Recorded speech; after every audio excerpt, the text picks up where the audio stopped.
이 자리에 나와 예배하는 우리 모든 성도님들, 인터넷으로 가정에서 예배하는 모든 성도님들이 하나님 안에서 하나님의 복을 받아서 복 있는 사람으로 인정받는 그런 놀라운 은혜가 2021년에 풍성하기를 주님의 이름으로 축원합니다.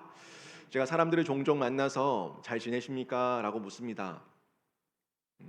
잘 지내십니까? 라고 물으면 저희 교회만이 아니라 다른 교회에서도 많은 성도들이 주로 하는 얘기가 그냥 그렇죠 뭐 이렇게 얘기합니다. 그냥 그렇죠 뭐. 또 어떤 분들은 잘 지내십니까? 라고 얘기하면은 아휴 못 죽어서 살죠 라고 얘기를 합니다. 이런 얘기를 들을 때 제 마음 한켠에 왜 그냥 그렇게 지낼까? 왜 못 죽어서 살까? 하는 안타까움이 들 때가 있습니다. 여러분 어떻습니까? 여러분은 인생을 살아가시면서 하는 일마다 다 잘 되고 하는 일마다 형통하기를 바라고 기도하고 있지 않습니까? 그런데 그냥 살지요. 못 죽어서 살지요. 라는 얘기는 둘 중에 하나겠죠.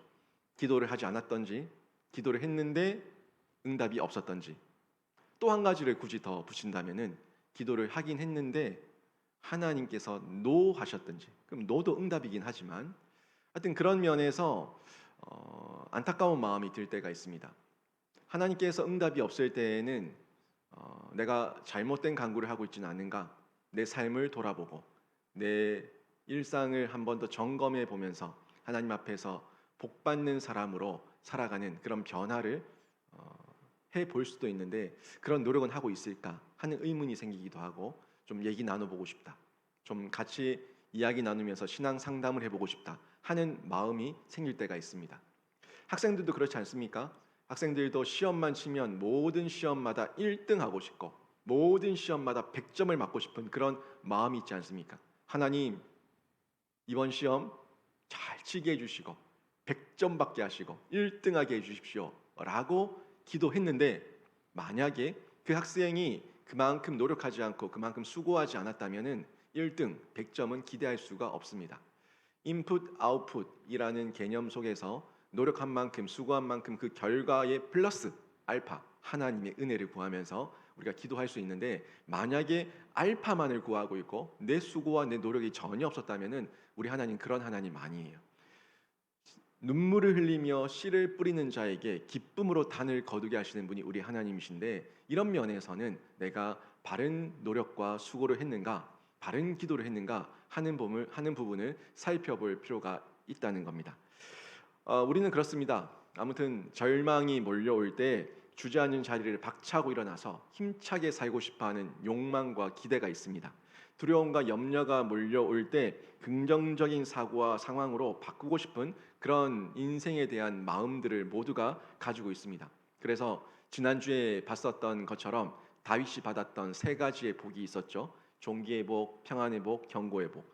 존귀함을 받고 싶고 평안하고 싶고 경고하고 싶은 이런 복들, 이런 모든 복을 다 받고 싶은데 여러분 어떻게 하면은 이 복을 받을 수가 있겠습니까?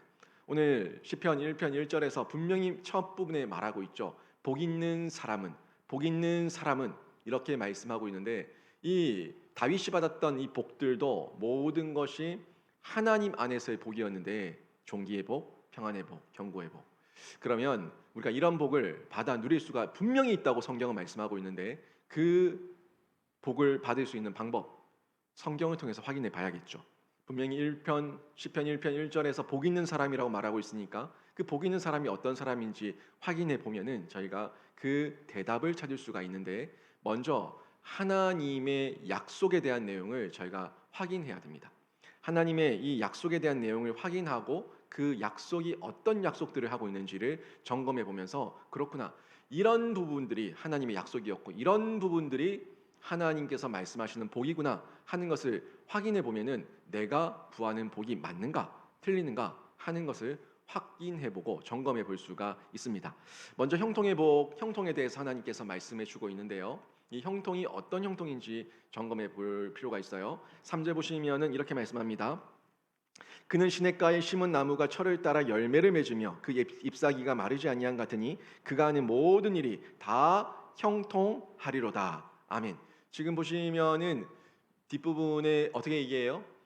그가 하는 모든 일이 모든 일이 다 형통하리로다. 우리가 흔히 얘기하는 만사형통입니다. 이 만사형통을 성경에서 얘기하고 있어요. 만약에 여러분 세상에서 사람들이 이렇게 하면 만사형통이다, 이렇게 하면 만사형통이다 라고 얘기를 한다면 여러분은 그 사람들의 말을 믿지 않을 겁니다. 왜냐하면 유한한 인간이, 완벽하지 않은 인간이 한 말이기 때문에 그 말에 대해서는 신뢰를 100% 가지지 못할 겁니다. 그런데 어떻습니까? 다 형통하리로다. 이 만사 형통을 하나님께서 이 시편의 기자를 통해 가지고 우리 하나님께서 말씀하셨고 성경에 기록되게 하셨고 진리의 말씀으로 우리에게 확실하게 증언되었다면은 이 말씀은 좀 다르죠. 이 말씀은 좀 달라요. 하나님께서 다 형통하리로다라고 이 만사 형통을 선언하셨다는 것에 우리가 주목할 필요가 있습니다. 그런데 우리가 점검할 부분은요, 이 다 형통이 성경적 만사 형통과는 성경적 만사 형통인데 세상적 만사 형통과는 좀 차이가 있다는 거예요. 그러니까 잘 보세요. 이 3절에서 하는 모든 일이 다 형통하리로다. 이건 성경적 만사 형통이라는 얘기예요. 성경적. 그런데 세상적 만사 형통과는 좀 차이가 있어요. 우리가 생각하는 이 만사 형통은요, 내가 주인이거든요. 내가 주관자거든요. 내가 원하는 대로 다 되는 게 만사 형통이에요. 그런데 성경적 만사 형통은 내가 원하는 대로가 아니라 하나님의 뜻대로 다 이루어지는 것이 만사 형통이에요. 그렇지 않습니까? 내 마음이 아버지의 마음이 되고 나의 꿈이 아버지의 꿈이 되고 그 모든 것이 내 인생이 하나님의 영광과 하나님을 예배하는 삶으로 살아간다면 나는 하나님을 위해 존재하는 자예요. 내가 원하는 것은 모든 것이 하나님께서 하나님의 마음에 합당한 영역이어야 되는데, 그러니까 하나님의 합당한 삶을 살아가는 자가 원하는 건 뭐겠습니까? 하나님의 뜻을 원하는 거죠. 하나님의 영광이 드러나는 거예요. 그러니까 이 성경적으로 살아가는 사람은 성경적 만사형통의 영역에서 내가 만사형통한가 아닌가를 한 번 더 확인해 볼 수가 있다는 겁니다. 그리고 이 4절 말씀을 보시게 되면은 이 4절에서는 이 형통이라고 하는 영역을 바람이 나는 겨와 대조를 해서 얘기를 하고 있어요. 그러니까 지금 이 사실 1편의 그 전반적인 내용을 쭉 보게 되면은 이 형통한 자와 형통하지 못한 자, 그리고 의인과 악인, 의인과 그렇지 못한 자, 이렇게 대조를 이루면서 설명하면서 어떤 것이 복이 있는 사람인가에 대해서 말씀해 주는 것을 확인할 수가 있습니다. 악인을 얘기하고 있으면은 악인이 받는 이 모습은 의인의 영역이 아니고, 의인이 받는 이 복이 있으면은 악인은 누릴 수가 없다는 거죠. 이 악인과 의인을 대조하면서 말하는 것을 볼 수가 있는데, 전체적으로 좀 보시게 되면 이런 부분들이 나와요. 의인은 시냇가에 심은 나무로 비교를 하고 있고요. 악인은 바람에 나는 겨로 얘기를 하고 있습니다. 이 바람에 나는 겨는 어떻습니까? 이 겨는요, 이 손바닥에 얹어놓고 불어버려도, 사람의 입김으로 불어버려도 다 날려갑니다. 날려간다고요. 실제 겨가. 이런 겨는 뿌리가 없죠. 뿌리가 없으니까 토양으로부터 자양분을 못 받아 먹죠. 자양분을 못 받아 먹으니까 성장이 없고, 성장이 없으니까 열매가 없는 거예요. 뿌리가 없고 영양분을 받지 못하고 성장이 없고 열매가 없고 당연히 아무것도 없습니다. 그저 형태는 겨라고 하는 한 형태일 수 있지만은 후 불어버리면 다 날아가 버리고 흔적도 없어져 버리는 그런 영역의 부분으로 바람에 나는 겨라고 형통하지 못한 자의 모습, 그리고 악인의 모습을 성경에서 묘사하고 있다는 것을 볼 수가 있죠. 그와 반대로 어떻습니까? 의인은 어때요? 시냇가에 심은 뿌리가 있는 나무에 비교해서 얘기하고 있습니다. 의인은 뿌리가 있는 나무라고요. 그것도 시냇가에, 물가에 뿌리를 내리고 있기 때문에 언제든지 물과 자양분을 공급받을 수 있는 그런 상태로 있는 모습, 이 뿌리 있는 나무, 이 의인의 비교해서 말씀하고 있는 것을 볼 수가 있습니다. 뿌리가 있으니까 어때요? 뿌리가 있으니까 자양분을 빨아들이고 있고 정착되어져 있죠. 심겨져 있다는 거예요. 심겨져 있다는 거예요. 근본이 있다는 거죠. 근본. 뿌리가 근본 아닙니까? 루트, 이 뿌리, 근본. 이 뿌리가 있다는 건 근본이 있다는 것이고, 겨는요 근본이 없다는 거예요. 하나님께 우리가 접속되어 있냐? 근본이 있냐? 하나님께 뿌리 두지 않고 그냥 날려다니는 세상의 소리에 흔들리고 있냐? 이 영역을 지금 의인과 악인으로 비교해서 말씀하고 있는 것을 볼 수가 있습니다. 이런 삶을 의인들은 5절에 보니까 의인들의 회중에 속한 자를 얘기하면서 악인들은 그 회중에 들어가지 못해요.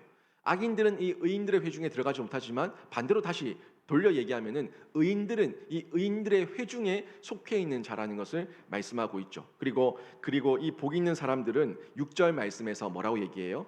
하나님께서 인정하는 삶이라고. 악인들은 인정하지 않습니다. 악인들은 하나님께 인정하지 않아요. 하지만 의인들은 하나님께서 인정해 주시는 삶이라고 얘기하고 있는데, 이 영역 전부 다 보시게 되면은 뿌리, 이 근본이에요. 근본. 이 근본이 어디 있냐? 하나님에 있는 사람들은 복과 형통을 받을 자고, 이 근본이 없는 사람들은 하나님의 뿌리, 그 근본이 없는 사람들은 복과 형통을 받을 수 없는 자라는 것을 시편 1편에서 정확하게 말씀해 주는 것을 볼 수가 있습니다. 이 의인들의 회중은 예수 믿는 우리죠, 성도죠, 신자죠, 이 교제죠, 공동체 안에서의 교제와 위로와 격려가 있는 이 공간에서 우리가 여기 들어올 수 있다는 거예요. 이 사실 믿음과 신앙이 있어 여기 들어올 수가 있거든요. 사실 그냥 교인으로 등록해서 잠시 동아리 모임 하듯이, 개 모임 하듯이 잠시 올 수 있지만 신앙이 없으면 오래 있지 못합니다. 신앙이 없으면 거기서 견디지 못합니다. 대화가 안 됩니다. 결국 상처받고 떠나버립니다. 하지만 이 안에 신앙이 있고 뿌리가 있고 마음에 하나님에 대한 그 사모함이 있을 때, 나도 연약함을 인정하고 상대의 연약함도 인정하면서 서로가 서로를 용납하고 용서하며 위안해주고 위로해주는 그런 의인의 회중 가운데 들어갈 수 있어요. 이 의인이라고 하는 것은 진짜 의인이라서 의인이 아니라 예수 그리스도께서 의인이라 여겨주시는 거거든요. 그 여겨주시는 거, 칭의 아닙니까? 의롭다고 여겨주시는 것. 그 의롭다고 여겨주신다는 그 모든 근원이 하나님 안에 있고 예수 안에 있다는 것을 인정하기 때문에, 그렇구나, 내가 저 사람을 위해서 더 기도해 줘야겠구나, 그렇구나, 내가 예수와 멀어졌을 때 나도 상처를 줄 수 있는 거구나 하는 것을 서로가 인정하면서 서로에게 위로하고 격려하는 그런 공동체, 의인의 회중 가운데 거할 수가 있다는 겁니다.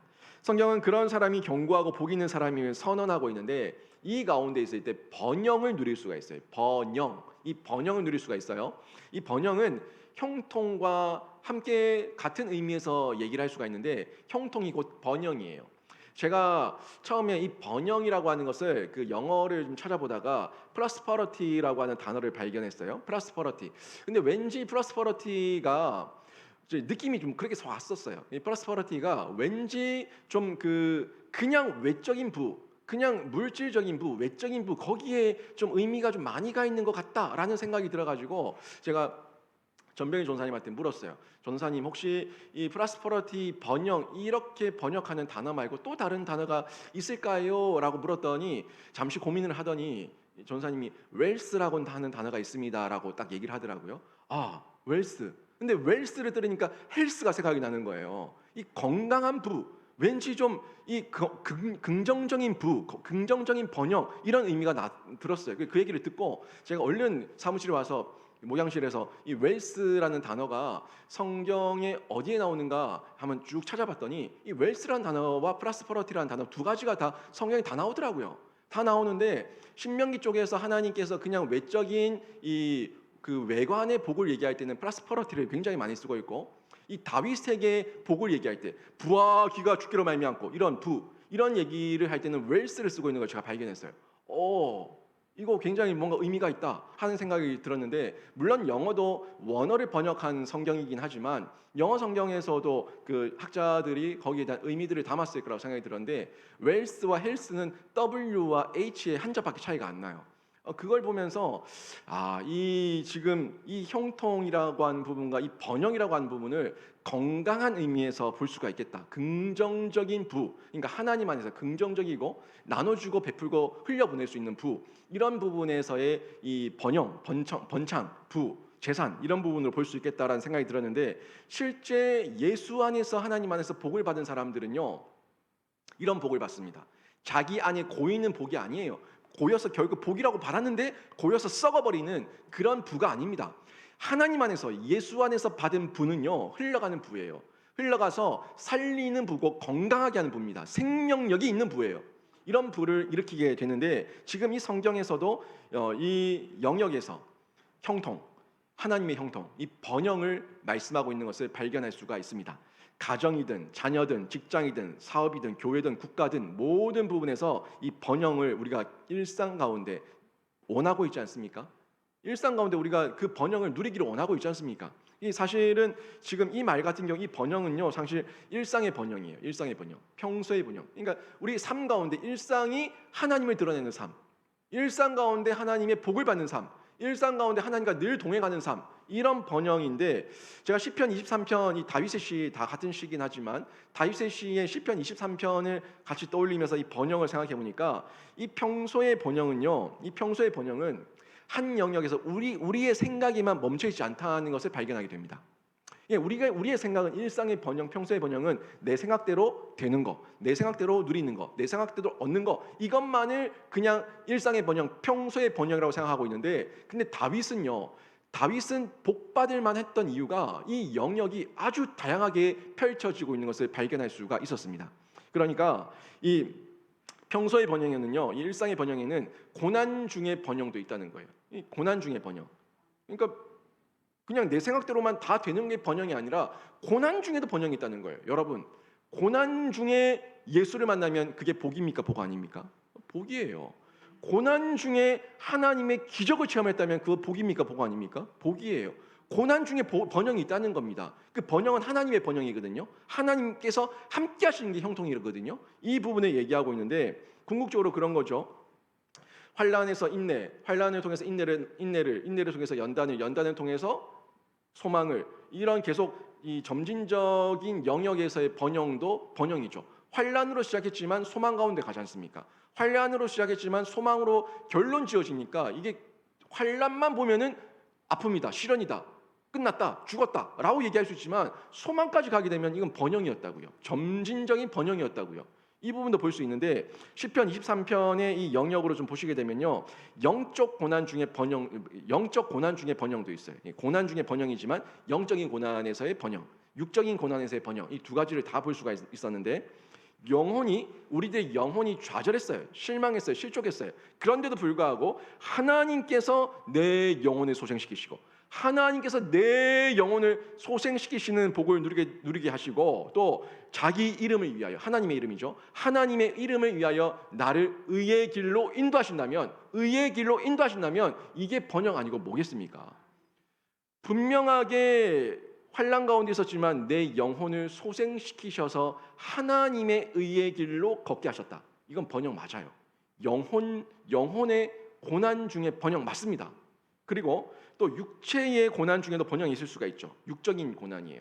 육체가 고난 가운데 있을 수도 있습니다. 질병과 궁핍의 절정이라고 얘기할 수 있는 그 표현을 다윗은 뭐라고 얘기하고 있냐면, 사망의 음침한 골짜기로 내가 다닐지라도 내가 해를 두려워하지 않을 것은 주께서 나와 함께 하심이라. 이 엄청난 고백 아닙니까? 육적으로 사망의 음침한 골짜기를 다닐 정도로 어려움이 있었다고요. 이 다윗이 자기 군사들 먹일 게 없어가지고 음식을 구걸하러 가지 않습니까? 자기 병사들과 함께 살기 위해 가지고 외국의 망명을 가지 않습니까? 육체적으로, 재정적으로 너무너무 힘든 어려운 가운데 추격당하고 있는, 쫓기는 신세로 살고 있었다고요. 그런데 그런 사망의 음침한 골짜기 속에서도 하나님께서 나와 함께 하셔서 주의 지팡이와 막대기가 나를 안위하신다고 고백하고 있는 이 고백이, 육적인 고난 가운데서도 하나님과 함께 하니까, 하나님을 만나니까 그게 번영이 되고 형통이 된 줄로 믿습니다. 이 다윗이 고백하고 있는 거예요. 그리고 또 다윗이 또 뭐라고 얘기합니까? 원수들이 나를 둘러치고 나를 공격하고 있는 상황 가운데서도 주께서 원수들이 나를 둘러치고 있지만 주께서 내게 상을 차려주시고 내 머리에 기름을 부으셨으니 내 잔이 넘치나이다, 이런 고백하지 않습니까? 결국에는 원수들 앞에서 나에게 상을 차려주시고, 상 주신다는 거죠. 그리고 존귀한 자에게 부어주는 그 기름을 부어주셔가지고 내 잔이 넘치게 하신다는 이런 고백. 근데 주변은 어때요? 원수들이 있어요. 육적인 사망의 음침한 골짜기예요. 근데 그 골짜기에 하나님만 함께 계시면은 거기가 잔치집이 된다는 겁니다. 엄청난 고백 아닙니까? 이 엄청난 고백을 다윗이 하고 있는 것을 볼 수가 있습니다. 또 평생의 번영도 있어요. 평생의 번영이 있는데 하나님의 선하심과 인자하심이 평생 나를 따르리니 이런 고백하고 있죠. 시편 23편에서 주의 선하심과 인자하심이 평생 나를 따르니 내가 여호와의 집에 영원히 살리로다 하는 고백. 내 영혼을 영원히 하나님께 맡겨버립니다 하는 이 고백. 하나님 안에 있으면은, 주와 함께하면은 내가 복을 받으니까 그 형통을 받기를 원한다는 고백을 하고 있는데, 이 부분들이에요. 평생의 번영, 평소의 번영, 고난의 번영, 그리고 평생의 번영. 이 번영을 결국에 얘기하고 있는 건데, 일상의 번영은요, 제가 초반에 얘기했었던 일상의 번영, 평소의 번영은 결국에 이 영역과 연결됩니다. 전천후예요. 전천후. 이 땅에서나 하늘에서나 하나님께서 나와 함께 하시면, 고난 중에도 기쁨 중에도 역경 중에도 소망 중에도 언제든지, 건강할 때든 질병이 있을 때든 언제든지 하나님만 함께 하시면 전천후 어떤 것도 하나님의 번영과 형통과 그 복을 뺏을 자가 없습니다 하는 이 고백. 이 전천후의 번영을 누리는 자가 복 있는 사람이에요. 내 안에 예수만 있으면 이걸 누릴 수가 있는 거죠. 그 대표적인 인물이 다윗이에요. 다윗이 어땠습니까? 다윗이 골리앗과 싸우고, 그리고 10대 소년 때의 장수가 되고, 또 그러면서 군 사령관까지 돼서 크게 이름을 떨치다가 이후에는 사울에게 쫓기는 도망자의 신세가 되고, 또 왕이 되고 존귀하게 하고 하나님께 존귀한 왕으로 세워주시고, 이 모든 영역들이 있었지 않습니까? 인생의 굴곡이 있었잖아요. 그런데 왕으로 됐을 때만 형통한 것이 아니라 장수 때에도 형통했고, 그리고 도망자의 신세 때도 형통했고, 모든 영역에서 하나님께서만 함께 하시면 형통의 복을 누릴 수가 있었다고요. 이 부분을 저희가 함께 볼 수가 있는데, 모든 과정과 결과를 하나님의 뜻대로 풀리게 하시는 것, 하나님의 뜻대로 이끌어 가시는 것, 이게 형통이라는 거예요. 다윗이 인간이기 때문에 불평했죠. 투덜거리기도 했죠. 하나님께 내 마음을 쏟아내며 토로했죠. 그렇지만 항상 시편에 보세요. 다윗의 그 시편 끝에는 뭐가 있는지 보시라고요. 하나님을 향한 신뢰가 있습니다. 하나님께서 이 문제의 해결자라고 하는 주권자에 대한 이 고백이 있습니다. 하나님께 맡겨버려요. 내 마음은 이렇지만 하나님께 맡겨버립니다. 하나님께서 함께 하시면 이 모든 문제가 해결될 줄로 믿습니다 하는 고백. 이 고백을 다윗이 하고 있는 것을 볼 수가 있습니다. 저는 여러분이 하나님께서 여러분과 늘 함께 하셔서 평소의 형통, 고난 중 형통, 평생의 형통을 날마다 누리시는 귀한 성도로 2021년을 살아가시기를 주님의 이름으로 축원합니다. 그 가운데 또 우리가 하나님을 묵상해야 돼요. 하나님의 묵상하는 중에 우리가 복을 받게 되는데, 하나님의 묵상은, 이 말씀의 묵상은 주야로 하는 묵상입니다. 주야로 하는 묵상이에요. 그러니까 날마다 하라는 거예요. 하나님의 복을 전천후로 받기를 원한다면 너 또한 전천후에 하나님을 묵상하라는 얘기예요.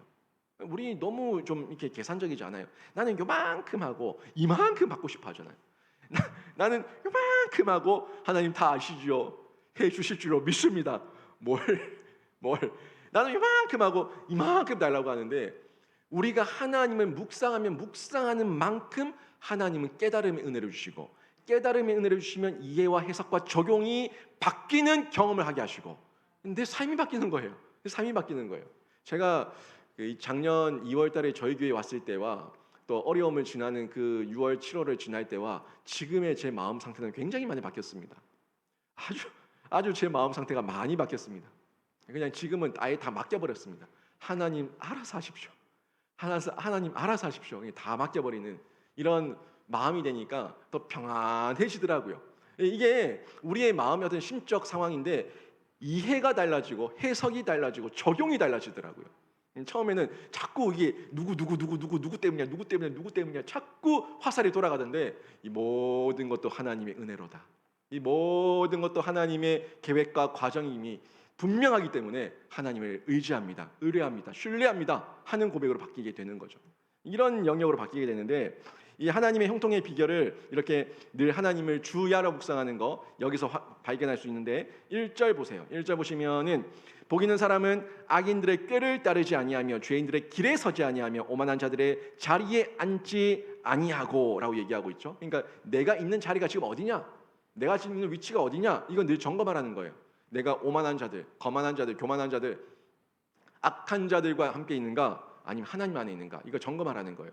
우리 여러분 살아보시셔서 아시겠지만 여러분이 하나님을 떠날 때는요 늘 인간의 생각이 내 마음에 자리하고 있을 때 그때 하나님을 떠납니다. 이거 확실한 거 아닙니까?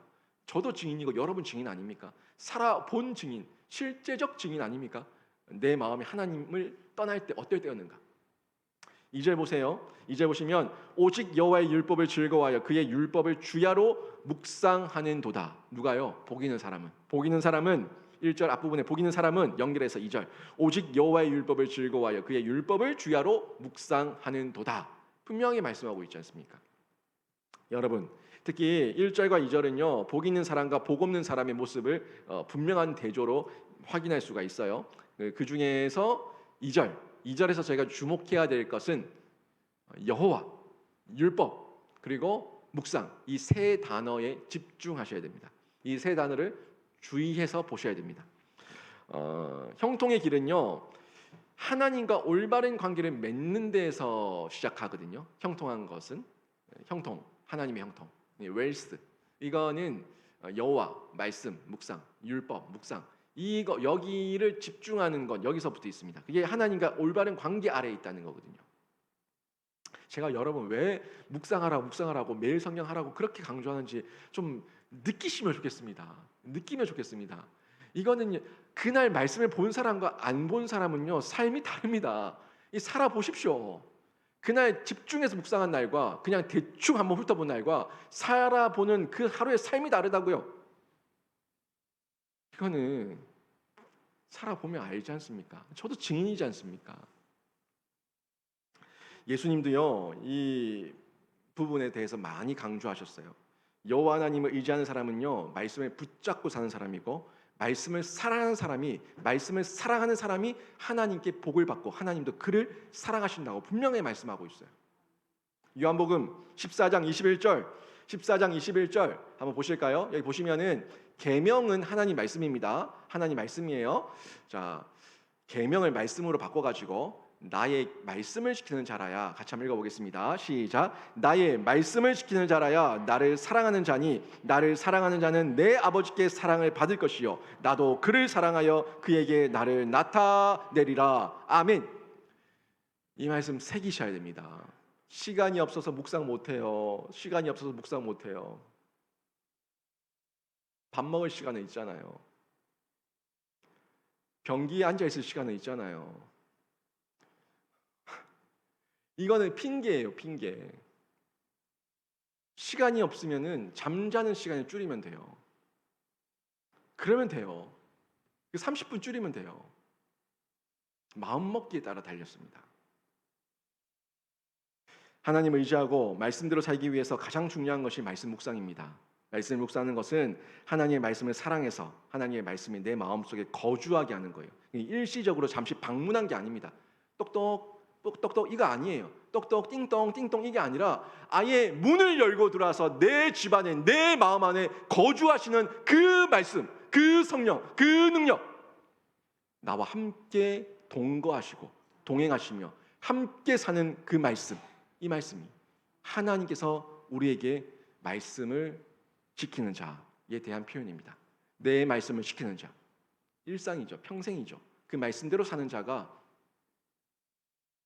나를 사랑하는 자고 내 아버지께 사랑을 받을 것이고 나도 그를 사랑해서 그에게 나를 나타내리라 분명하게 말씀하고 있어요.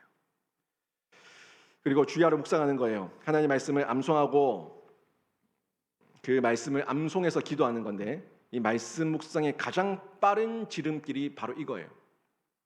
말씀을 보는 것도 중요하지만 아예 암송해버리는 거죠. 새겨버리고 기도할 때마다 떠올리면서 기도하는 거 이건 굉장한 힘과 능력이 있습니다. 역대상 29장 12절 제가 참 좋아하는 말씀인데 이 말씀에 이 말씀, 이 다윗이 고백한 말씀 아닙니까? 다윗이 고백한 그 고백이죠. 이걸 성경에 기록되어 있는데, 부와 귀가 주기로 말미암고. 부와 귀 뭐예요? 돈과 명예가, 모든 세상의 영광과 재물이 주께로 말미암고, 주께로 말미암고 하나님께 있다고. 또 주는 만물의 주제가 되사 손에 권세와 능력이 있사오니 모든 사람을 크게 하심과 강하게 하심이 주의 손에 있나이다. 아멘. 이 말씀을 붙들고 기도하시는데, 그냥 한번 눈으로 보고 기도하는 것과 내 속으로 되뇌이면서 그 의미를 분명하게 알고, 이 부가 웰스예요. 웰스. 제가 찾아보니까 부와 귀가 주께로 말미암고, 또 주는 만물의 주제가 되사 손에 권세와 능력이 있사오니 모든 사람을 크게 하심과 강하게 하심이 주의 손에 있나이다. 이 말씀을 의미를 생각하면서 내가 소리 외치면서 가슴을 두들기면서 기도한다면 그 말씀의 능력이 얼마나 강하게 드러나겠습니까? 하나님께 맡깁니다. 하나님께 다 맡깁니다. 부와 귀가 주께로 말미암았는데 제가 세상 가운데 흔들리지 않겠습니다. 이 부와 귀, 세상의 그 없어질 바람의 겨와 같은 부와 귀를 쫓아가는 그런 허황된 인생 살지 않겠습니다. 부와 귀가 주께로 말미암고, 또 주는 만물의 주제가 되사 손에 권세와 능력이 있사오니 모든 사람을 크게 하심과 강하게 하심이 주의 손에 있나이다. 이 고백, 다 맡기는 고백, 되뇌이고 암송하고 그러면서 기도하는 중에 내 생각이 바뀌는 거예요. 내 태도가 바뀌는 거예요. 삶이 바뀌어버리는 겁니다. 이런 능력을 가지게 되니까 마음에 평화가 찾아오게 되죠. 언약에 근거한 기도 아닙니까? 제가 부임하실 때부터 계속 얘기하는 거 아니에요? 언약에 근거한 기도, 말씀에 근거한 기도하시라고. 기복적인 기도 말고 말씀에 근거한 기도하시라고. 말씀 붙들고 기도하시라고. 제가 그렇게 강조하는 부분 아닙니까? 기도에 기름을 붓는 거예요. 말씀을 붙들고 하는 기도는요, 그 불씨 가운데 기름을 붓는 거예요. 활활 타오릅니다. 제가 영신교회 기도에 열정이 있다고 얘기했잖아요. 그 열정 가운데 말씀의 기름을 부어버리라고요. 말씀의 기름을 부어버리면은 세상이 감당치 못하고 성령의 불기둥이 활활 타오르는 귀한 교회가 될 줄로 믿습니다. 이 믿음이에요. 말씀 붙들고 하는 기도. 그 가운데 마음의 평화가 찾아오고, 말씀을 통해서 세계관, 인생관, 물질관, 신관, 가치관, 이 모든 보는 관이 바뀌어버리는 거예요. 관. 이 볼관자지 않습니까? 볼관자. 세계관, 물질관, 신관, 재정관, 성경관, 이 모든 것들이 다 바뀌어버리는 거예요. 건강하게 바뀌어버리는데, 이 말씀 묵상을 통해서 이 관이 바뀌어버리니까 하나님의 형통의 복이 삶의 모든 분야에서 임하게 되는 겁니다.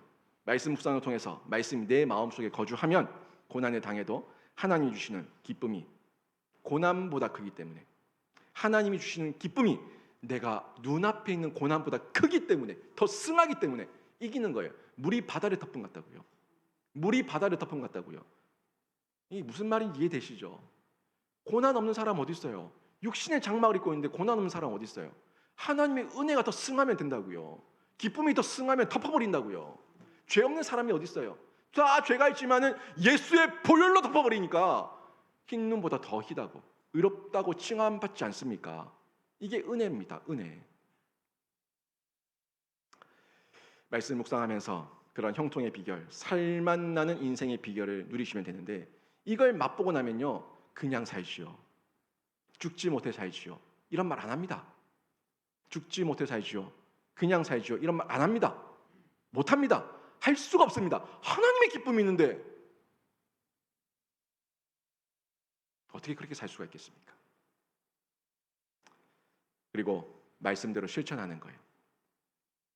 말씀대로 실천하는데, 제가 복받는 인생의 비결을 분명하게 말씀드렸습니다. 지금 시편 1편을 통해서 또 23편을 통해서 여러분에게 말씀을 드렸는데, 여러분 이제 어떻게 사시겠습니까? 세상의 모든 좋은 것에는 의욕이 넘치면서, 세상의 물질과 세상의 부와 귀에는 의욕이 넘치면서 하나님의 말씀에만 식욕이 사라지는 인생은요, 불행한 인생입니다. 세상의 돈벌이에는 의욕이 넘치는데 하나님의 복받는 비결인 말씀 앞에서 식욕이 사라지는 이 영적 말씀, 우리의 양식이죠. 그 말씀을 먹는 것에서 식욕이 사라진 인생은요 불행한 인생이에요. 말씀을 먹는 것에 식욕이 왕성해야 됩니다. 이거는 하나님 말씀을 거부하고 늘 말씀을 뒤로 말씀을 뒤로 하는 거는 이 영적 거식증, 그런 거식증은 위험의 신호입니다. 거식증 뭔지 알죠? 음식을 안 먹으려고 하는 거. 내 영혼이 건강 이상 상태가 생겼다는 것에 대한 신호라고요. 요즘은요 하나님의 말씀의 홍수 시대입니다. 얼마나 말씀이 넘쳐납니까? 핸드폰만 들어도 말씀이고, 앱만 열어도 말씀이고, TV만 켜도 말씀이고, 인터넷만 켜도 말씀이고, 온통 말씀이 천지에 천지. 유튜브 채널과 기독교 방송과 극동 방송과 라디오, 뭐 채널 모든 곳곳에서 하나님의 말씀이, 성경책 그냥 서점만 가면 살 수 있어요. 말씀의 홍수 시대예요. 그런데 어때요? 이렇게 외적으로는 말씀의 홍수 시대 같은데 말씀이 없는 기근, 영혼 가운데는, 우리 심령 가운데는 말씀이 없는 기근을 맞이하고 있다는 이런 아이러니한 이 모습, 여러분 어떻게 생각합니까?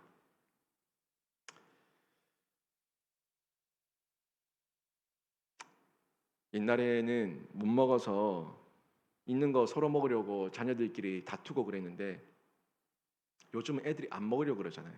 밥 먹이려고 난리잖아요. 먹을 게 이렇게 남아도는데 귀한 줄 모르는 거예요. 귀한 줄 모르니까 우리는 옛날에 없어서 못 먹었는데 저 초등학교 때까지만 해도 바나나 없어서 못 먹었어요. 바나나는 보물이야 보물. 바나나 한 송이 들어오면은 형 누나 저 그냥 세 명 다 서로 몇 개 내 거 하면서 다 떼놓고 막 이랬어요. 근데 요즘 바나나는 쳐다도 안 봐요. 예를 든 건데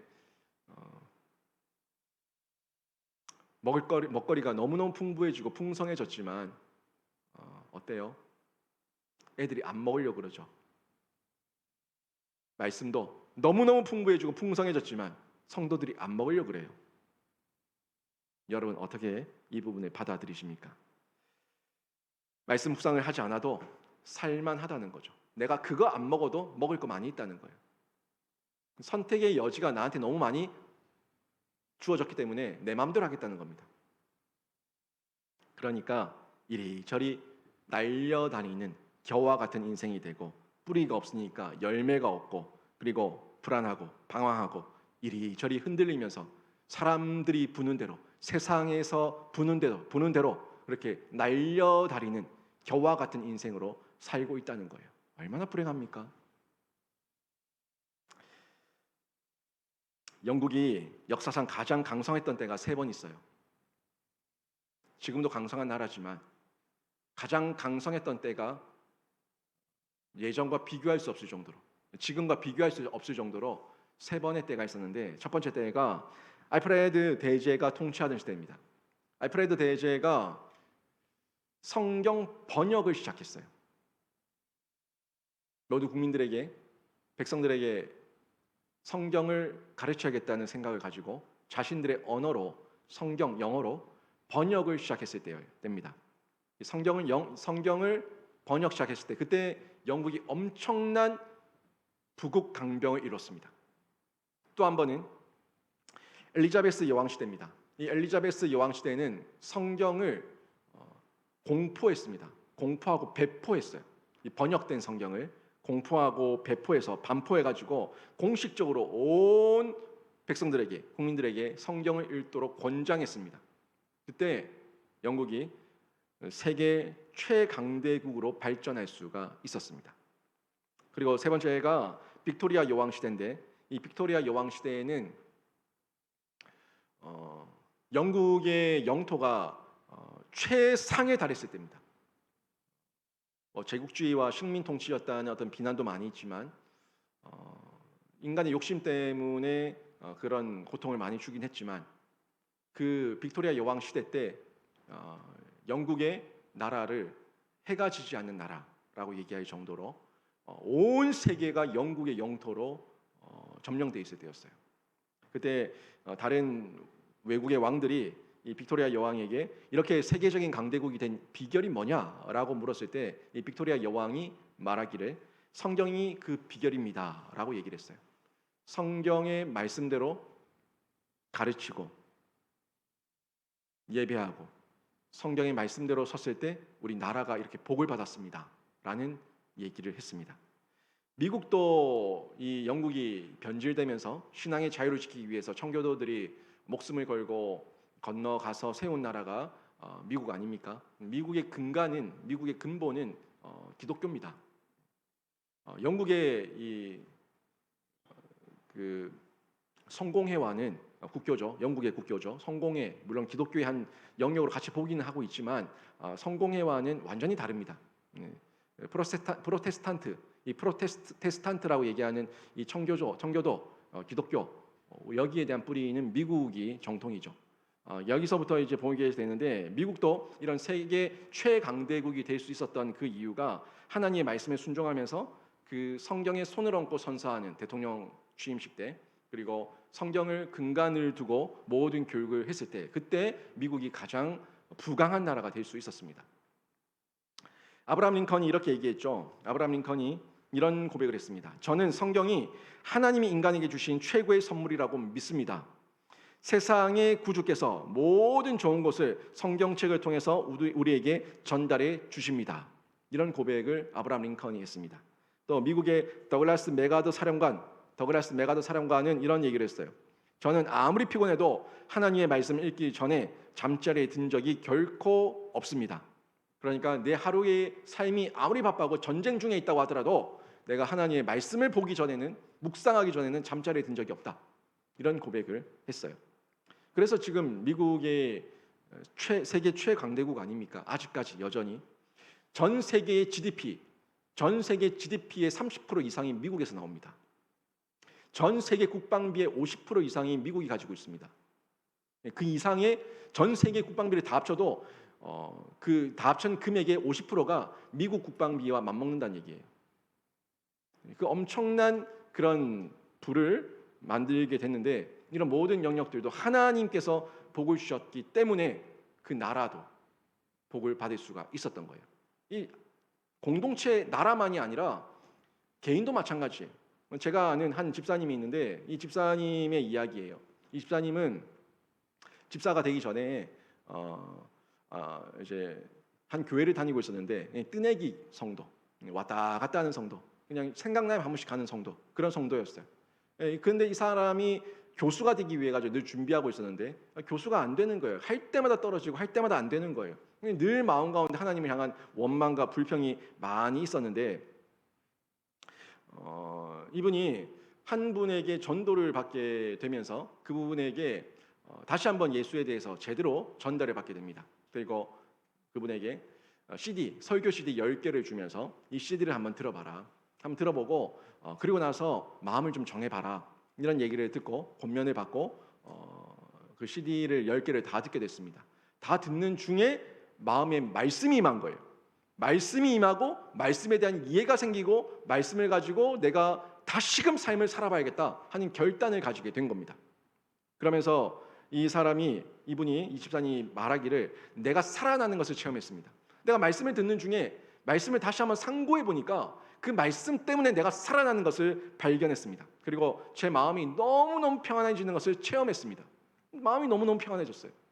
또한 감사가 터져 나오고 지금 주변에 감사할 것이 없는데 나를 여기까지 오게 하신 하나님께 감사가 터져 나오게 되고 신앙생활을 제대로 하지 않았던 것에 대해서 회개하게 되고 이제는 신앙생활을 제대로 해야겠다는 이런 결단과 각오를 가질 수가 있었습니다. 내 모든 것이 하나님의 것이라고 하는 이런 인정이 제 삶에서 터져 나오게 됐습니다. 그러고 나서 교회를 다시 나가게 되고 예배를 드리게 되고 하나님께 기도하게 됐는데 놀라운 일이 생겼습니다. 그렇게 시작한 지 한 달도 채 되기 전에 예전에 안 될 줄 알았던 대학에서 견임 교수 자리를 제안해서 견임 교수로 다시 가게 됐습니다 하는 이 고백을 하게 되는 거예요. 그러면서 이런 일이 나에게도 생길 수 있다는 것이 너무나 놀랍고 감사할 따름이라고 이런 간증과 고백을 하는 것을 제가 들은 적이 있습니다.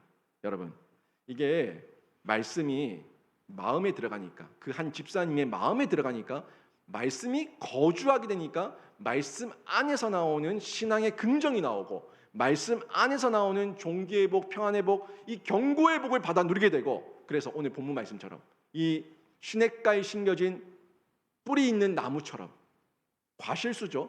열매를 맺고 잎사귀가 풍성하고 그런 삶으로 변모하게 되는 이런 변화를 체험하게 된 겁니다.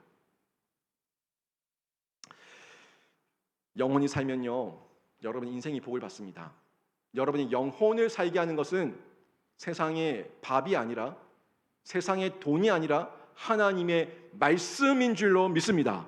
하나님의 말씀이 여러분의 영혼의 양식이 되어서 심겨지고 먹혀지고 자양분이 되면은 영혼이 잘 되고, 영혼이 잘됨 같이 범사가 잘 되는 복을 누리게 될 줄로 믿습니다.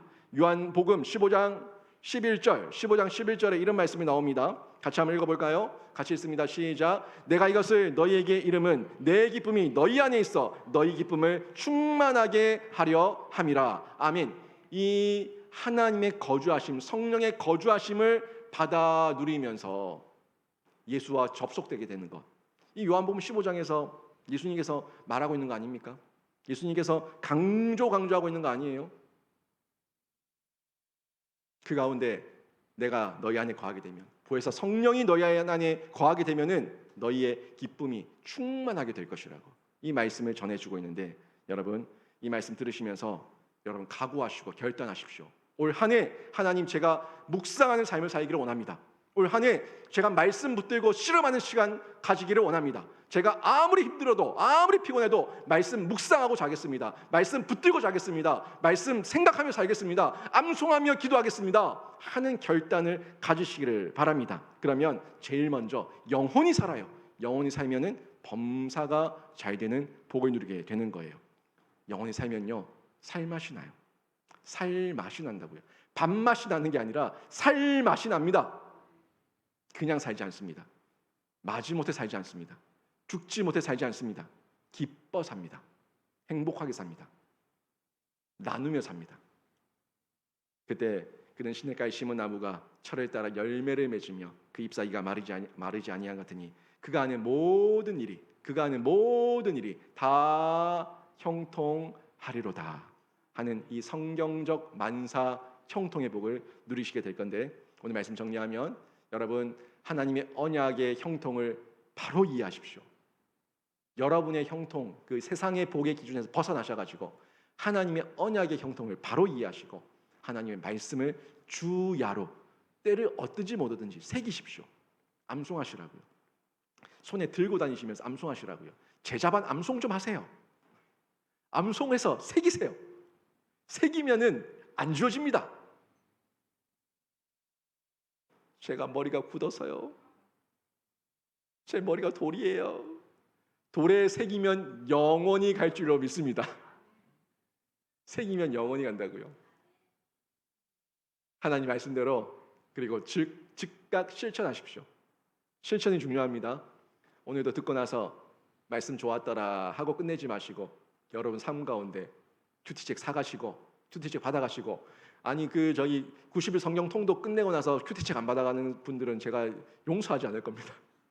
제가 다 신방 가서 손에 다 쥐어주든지 뭐든지 할 테니까 다 받아가셔가지고 말씀대로 즉각 실천하시고 복 있는 사람 되시기를 바랍니다.